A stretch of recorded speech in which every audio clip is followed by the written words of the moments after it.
Imagine, what if life were like this? You say no to a request, and there is no negotiation, no follow-up pressure, no subtle guilt. The conversation simply moves on. You leave messages unanswered without explaining why, and nothing breaks. People wait. Plans adjust around your schedule instead of the other way around. You don't rush to respond, and nobody questions it. You don't justify your decisions, and nobody asks for justification. There is no overthinking, no replaying conversations, no pressure to smooth things over. You decide, and that decision holds. If you've felt overloaded, if you've noticed resentment building, if you've felt a drop in self-respect after agreeing to things you didn't want, the problem isn't how you are thinking. People assume the solution is to fix thoughts, change mindset, reframe, think more positively, but that misses the lever. Wise operators like Balthazar Gracian understood that position is set by conduct. The only thing that matters is not how you think, not your mindset, not your goals, but your behavior. So the real problem is how you are acting. You are acting like saying yes keeps things stable. You are acting like avoiding friction protects you. And you are acting like your decisions need confirmation before they count.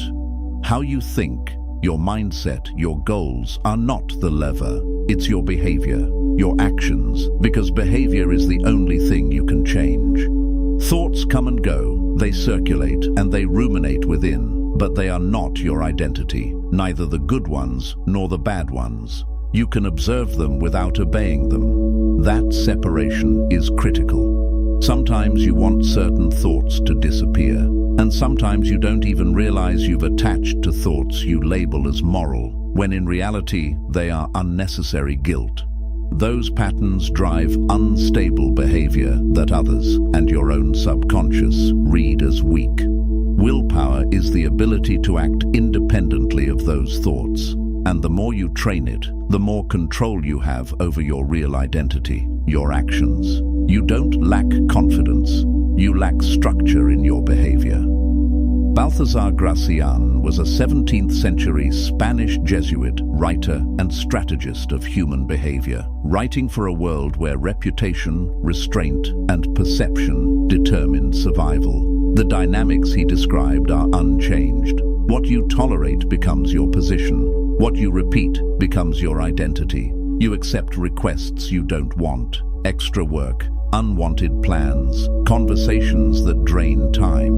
You say yes quickly, thinking agreement maintains harmony. You believe that avoiding friction keeps relationships stable. But stability built on self-erasure is not stability. It is silent accumulation. Each agreement feels small in isolation. A meeting you didn't want, a favor that wasn't necessary, a plan you had no interest in. But the pattern compounds, not externally at first, but internally. You begin to notice the overload. You feel the anxiety from too many commitments. You feel resentment building toward people who did not force you, but who adapted to your availability. And underneath that, something more subtle appears. A loss of self-respect. This is what Balthazar Gracian meant when he said, know how to say no. When he said this, he was not telling you how to think, he was telling you how. How do you say no? You say it clearly and without distortion. That is the action. He is pointing to the way unchecked agreement erodes your position, not only externally, but internally. Once you begin to agree without resistance, others stop evaluating your limits. In the next step, that same pattern turns into dependence on approval. The mistake is not kindness. The mistake is interpreting agreement as harmony. You assume that saying yes maintains relationships, but what it actually maintains is access.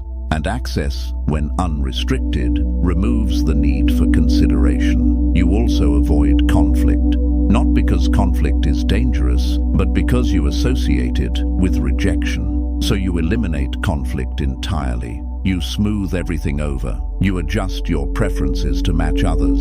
You remove friction before it even appears. But friction is not the problem. Friction is information. It signals limits. Without it, there is no boundary. The mechanism is precise. Compliance signals low value, not because agreeing is weak, but because consistent, unfiltered agreement communicates that your time has no hierarchy.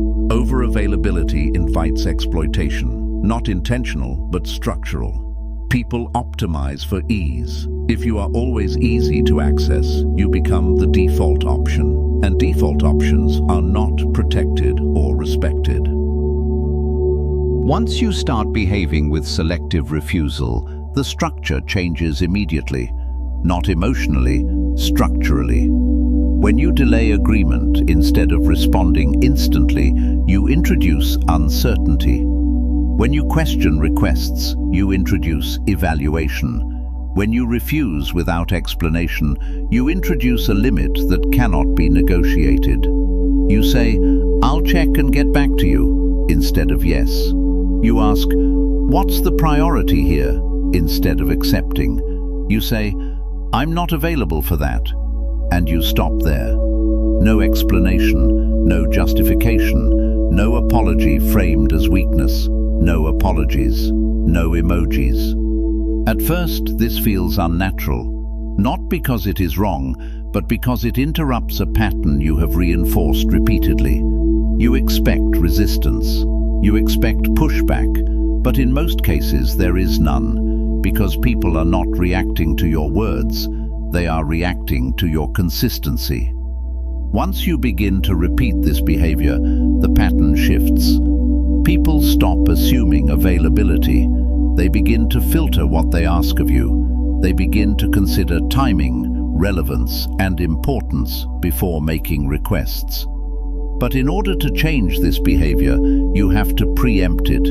You have to expect yourself to be in the mindset of saying yes. You have to anticipate that these conversations are coming, and when they do, you have to slow down and think. A few times a day, reflect on the fact that you will confront people, requests, pressure, and implied expectations. And during those conversations, you must slow down. No one who respects you needs or expects an immediate answer. Take a moment. Think about your response. Think about your action. And if you handle it badly, and at first you will, take a moment afterward to reflect on it and how you can improve next time. This is a long game. It can take years to master and a moment to forget. The wrong person can trigger you. A beautiful woman or a handsome man, a charismatic person, can pull you back into old patterns. A brief distraction is enough. It happens. Slow down, take note, recompose yourself. If you find yourself mid-conversation catching this, you can institute it immediately. Excuse yourself for a moment if needed, reset and return. They may feel the shift when you come back, and that is acceptable. Only you control your actions, your self-respect, and your self-image. No one else. The outcome is not isolation, it is clarity. You are no longer overloaded. The anxiety reduces because commitments are intentional. The resentment disappears because you are not agreeing against your own interest. And the loss of self-respect reverses because your behavior aligns with your decisions. Comment, "I say no without hesitation," if you understand this shift. So you've slowed down the pace and you can say no. But what if in the back of your mind you are still relying on them for approval, for validation? Do they like you? Do they approve of you? That dependency reframes everything. You begin to treat agreement as safety and disagreement as risk. They are not. So you try to appease, adding an emoji, laughing unnecessarily, feigning familiarity. It is not necessary. This is what Balthazar Gracian meant when he said, "Preserve your independence." He is pointing to the fact that reliance transfers control. Once you depend on others' validation, you're leaking weakness, you're losing self-respect, you're degrading your self-image and becoming subservient to another. The mistake is subtle because it appears responsible. You believe that checking with others prevents errors. You believe that seeking input strengthens decisions. But there is a difference between gathering information and requiring permission. When you require permission, you shift authority. You place the final decision outside yourself. And once that pattern is established, it expands. You begin to rely on others not only for decisions, but for direction, validation, and timing. The mechanism is direct. Dependency shifts power. The person whose approval you seek holds leverage, not necessarily by intention, but by position. They control when you act, how you act, and whether you act at all. Over time, this reduces your autonomy. You begin to hesitate in situations where clarity is available. You begin to defer even when you understand the correct direction. You begin to second-guess decisions that require no external input. Not because you lack capability, but because you have conditioned yourself to operate within validation. This creates a secondary effect: loss of control. Not dramatic, but gradual. Your pace slows, your decisions fragment, your direction becomes reactive instead of deliberate.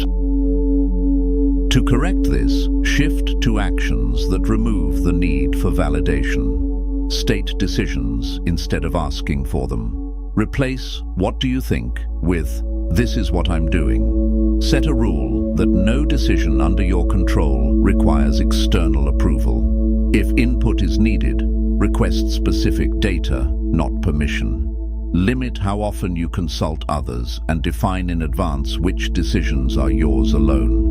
Respond without softening signals. No hedging, no unnecessary laughter, no performative agreement.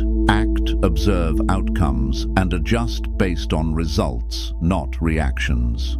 Build parallel options so no single person's response can stall you. This is execution without permission. Like and subscribe if this resonates. Once you start behaving with independence, this reverses. You gather input where necessary, but you do not wait for approval. You decide based on available information. You act and then refine based on outcome, not permission. No single person's approval becomes critical. You reduce reliance on a single source of validation. You create flexibility in your decision-making structure. You stop asking, "Is this okay?" and start stating, "This is the direction." You stop presenting decisions as questions.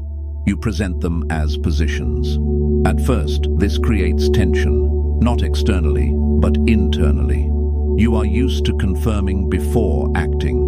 Removing that step feels uncertain, but that uncertainty is temporary because action produces clarity faster than validation ever will. The outcome is leverage. You control timing. You control direction. Others respond to your decisions instead of shaping them. And once you reduce reliance on approval, your position stabilizes.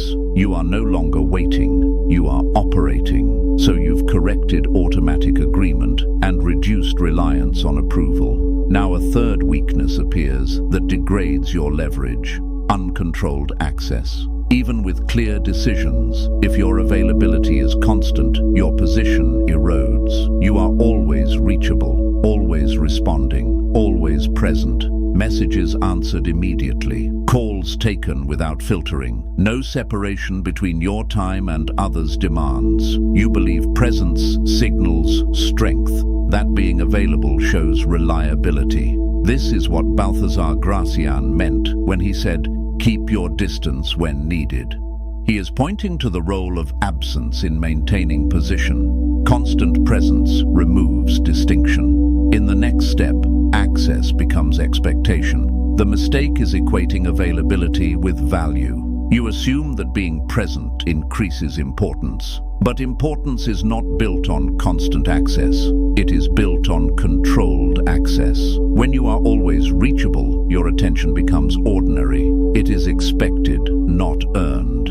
When your presence is constant, it loses impact. There is no anticipation. no waiting of your time, no consideration before contact. The mechanism is structural. Constant access lowers status. No boundaries invite intrusion. Availability reduces perceived importance, not because others intend to devalue you, but because your behavior removes scarcity. Scarcity is not about manipulation, it is about structure. When access is unlimited, it has no defined value. When access is controlled, it requires consideration. Once you begin to create distance, everything shifts. You introduce response windows. You decide when to engage. You ignore non-essential contact without explanation. You stop reacting instantly. You check messages at set times. You return calls selectively. You allow delays without filling them with justification, and nothing breaks. Instead, patterns adjust. People begin to wait. They begin to consider whether something is worth your attention before reaching out. They begin to align with your timing instead of expecting immediate response. You are no longer the default. You are a controlled resource. And controlled resources are treated differently. They are scheduled, they are respected, they are considered. Once you reduce constant availability, the pressure disappears, not because demands vanish, but because they reorganize. You are no longer reacting to every input. You are selecting what enters your time. The result is separation. Your time becomes defined. Your attention becomes directed. Your presence becomes intentional. And with that, the final shift occurs. You no longer feel overloaded because you are not absorbing everything. You no longer feel resentment because you are not allowing intrusion. You no longer feel loss of self-respect because your behavior reflects your priorities. Everything stabilizes, not through effort, but through structured actions. Remember, what you allow repeatedly becomes how not only others define your value, but how you define your own. Note that all of Balthazar Gracian's principles work in two directions. There is a giver and a receiver. If you treat people how you would want to be treated, you give them time to decide. You don't demand special treatment, you allow distance, you respect their boundaries. You are extending the same structure you expect in return. So when he said, "Make yourself necessary to somebody," he was pointing at reciprocity through value. If you provide value to someone with the respect mentioned above, you reinforce your own necessity. And if someone provides value to you, you reinforce it so it continues. If this content gives you value, you return that value so it can persist and reach others. So if this content resonates with you and you find it has given you value, we have performed our side of the action. Reciprocate, take action. Take a moment to like and subscribe for more useful content so you can benefit. The content will reach others who benefit. And we, the hard-working team at Iron Framework, can all benefit mutually and provide you with more. Thank you.